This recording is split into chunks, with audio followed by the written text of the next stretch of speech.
Red alert, your network is under attack. Your defenses are breached. What are your options? What's your course of action? What's your plan?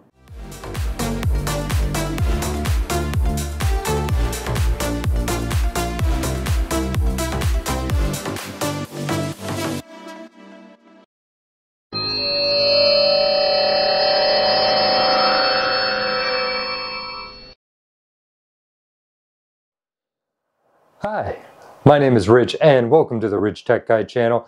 And in this video, we are going to go over a recent experience that I had, how it relates to a lesson from Star Trek, and how we can utilize it to better our approach to cybersecurity. But first, go ahead and hit that like button. And if you like this content, check out the other stuff on my channel and hit that subscribe button as well. Recently, as part of the things I do outside of YouTube, I traveled to one of the largest cities in the United States, where the team that I work with presented a cybersecurity training to the individuals who work for that particular city. Now, the nature of this training, I can't go into too many details, but it is similar to a tabletop exercise. And if you've seen my video on the Las Vegas cyber attack of 2023, which I will link to up above and in the description down below, you'll know that I reference tabletop exercises as a means of reviewing and keeping your cybersecurity response plan up to date. But the issue is, while tabletop exercises are a great step, they have a limitation. And that is that in a typical tabletop exercise, you're presented with a scenario, you go through your playbook, you find your response to that scenario, you review it, you check to make sure that everything looks like it is still current, and okay, great, on to the next scenario. What we do in this particular training is we take it a step further. We actually take it like 10 steps further, really. Because what we do is we present the people we're training with a worst case scenario. We hit them with the worst thing possible. And to have a reference for that worst thing possible, I would refer you to that Las Vegas cyber attack of 2023. As an aside, when the team I work with was getting information about what was happening in Las Vegas during that attack, we were actually kind of looking at each other and going, wow, this is a textbook cyber attack, and this training that we do, it's the textbook. So anyways, back to the training with one of the largest cities in the United States. Okay, as we're going through it, a lot of the responses we got from the individuals there was, wow, we are not prepared for this kind of an attack. And then there was one person in a moment of frustration who actually just kind of blurted out, there's no way to win at this. And it was at that moment that two words popped into my head from Star Trek. Live long and prosper. Wait, that's actually 4 words. No, it was 2 different words.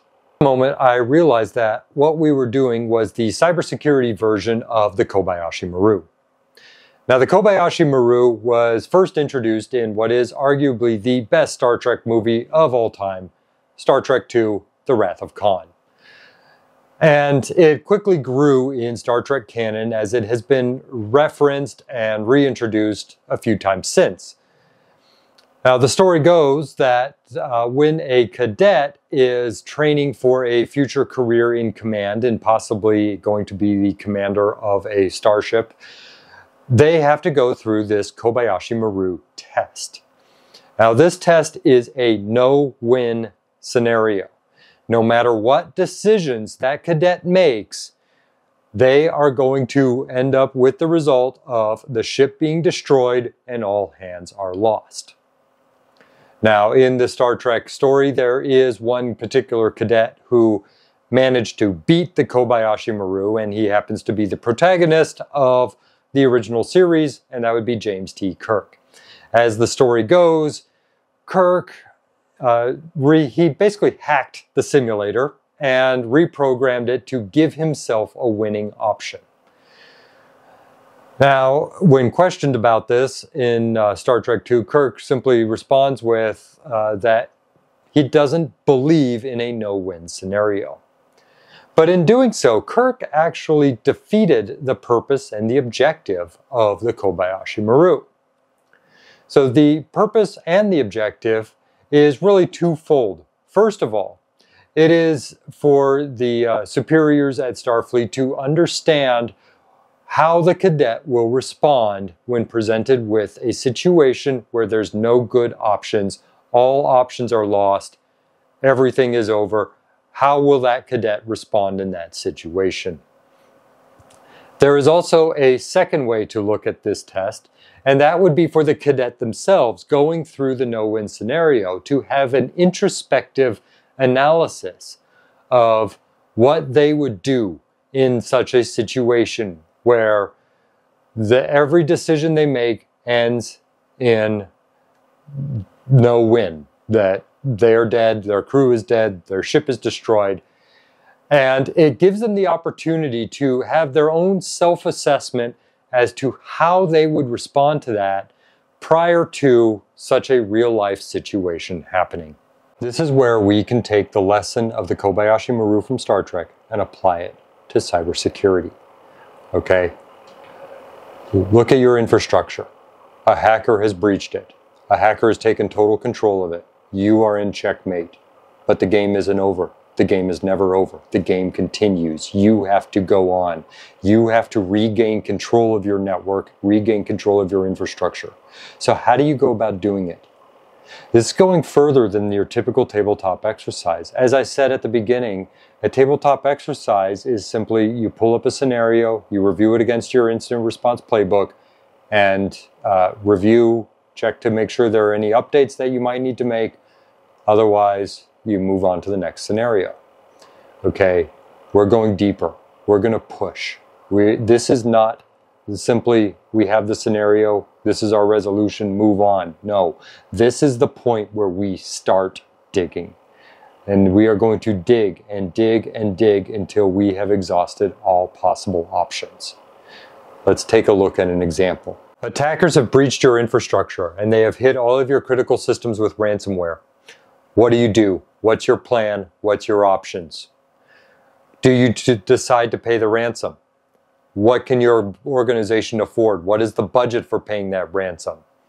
Is it legal to pay the ransom where you are? Here in the United States, a company can actually face federal fines for paying the ransom. The general line from law enforcement is do not pay the ransom. What if you choose to ignore that and you do decide to go ahead and pay that ransom, but the attackers simply take your money and run? And you've paid all of this out and you still cannot restore. Now, generally, ransomware groups do have an interest in holding up their end of the bargain. Okay, so these ransomware groups, they look at their operation as a business. They look at their victims as their customers. They even have customer support lines. It is not in their interest to simply take the money and run, because if a ransomware group gets a reputation for not providing the keys to decrypt the solution after they have been paid, their chances of getting paid on their next attack go down. But there is still the possibility that maybe you're dealing with a different type of attacker. Maybe you're dealing with an attacker who is a state-sponsored operation, or maybe you're working against a hacktivist group. These types of organizations might be operating with the goal of simply taking you offline. So if you pay that ransom, they might just take it and disappear.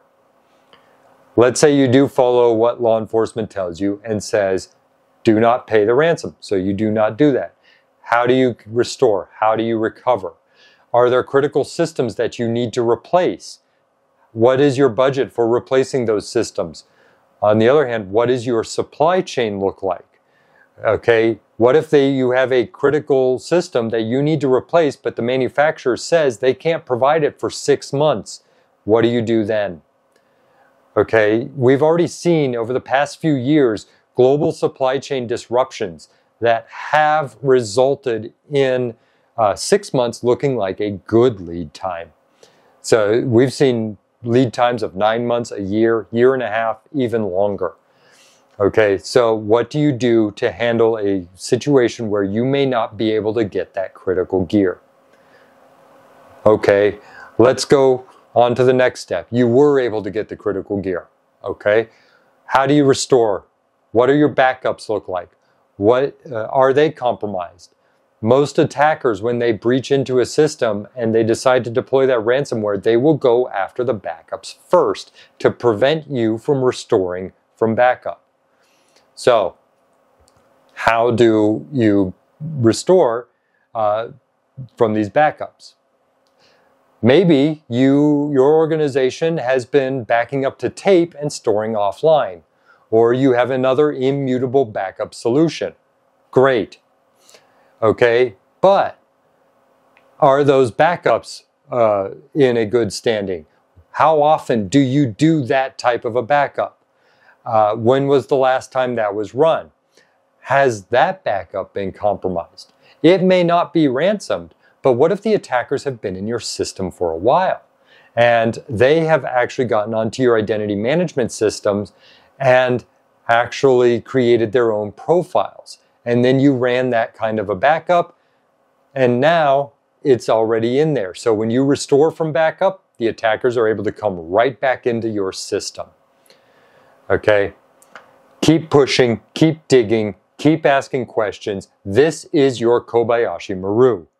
You need to push as far as you possibly can. You're not going to win this, but you have to keep going.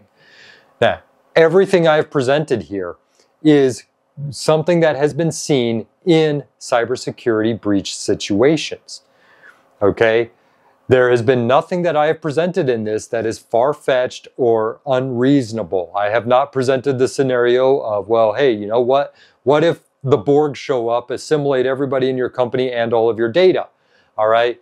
That's just a far-fetched situation that you don't have to address, but you do need to keep your questions, you do need to keep your analysis in a grounded state, looking at plausible, realistic situations based on what has happened in the past. So at this point, after reviewing all of this, you might think it's hopeless. So let me give you some tools to help fight back. Okay? As you are going through this scenario, as you are digging, as you are looking at all possible situations that can occur, your worst case options, you also need to think about what you can do in your organization and with your infrastructure now that can help you win in this type of a situation or give yourself better odds of survival.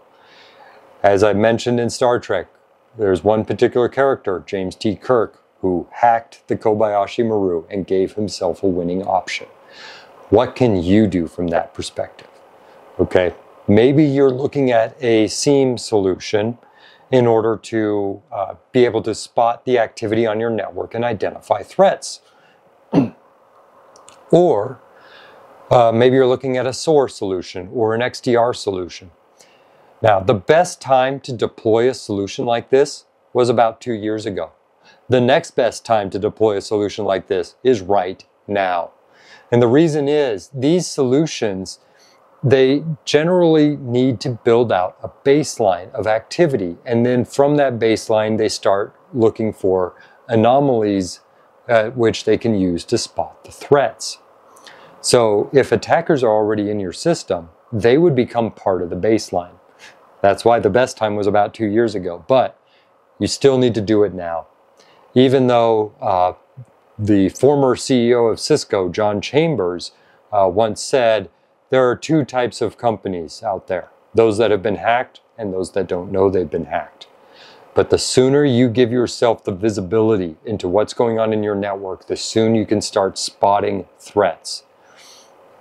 Maybe another option you're looking into is a zero trust network architecture.